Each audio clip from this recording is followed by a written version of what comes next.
शिवानंद शतवार्षिक बालक उच्च विद्यालय विरुद्ध रे अभियोग पिलामानंकु मिलुची शारीरिक और मानसिक निर्यातना पाठपढ़ा अधारू स्कूल गेट पाखरे हेला आंदोलन घटनार तदंत निर्देश देले बीईओ।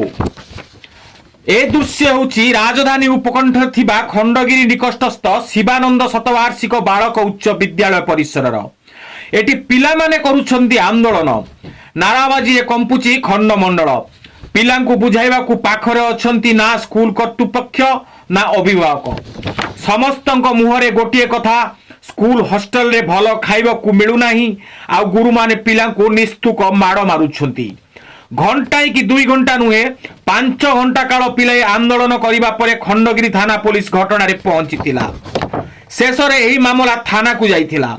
स्कूल कर्तृपक्षଙ୍କ विरुद्ध असंतोष जाहिर पिलामाने स्कूल किछि कर्मचारी मध्य पिलांको अभियोग सहित सहमति प्रकाश करथिले।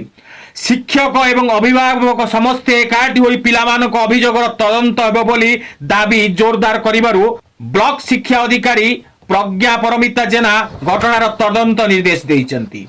तेबे एठारे कथा उठुची जे पुरातन शिक्षानुष्ठान जने साधुंक नाम रे एवं संथंक अख्तियार रे रहिथिबा बेले पिलांकु अणदेखा काहेकि करागला।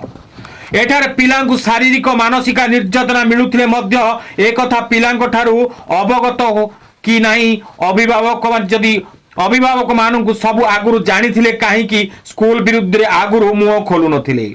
एही भली अनेक प्रश्न साधारण मन लोकंक मनरे उंकी मारुथिले मध्य वर्तमान तदंत निर्देश सबु घटनार पर्दाफाश करियो बोली आशा करा जाउची। भुवनेश्वर धनेश्वर दास का रिपोर्ट।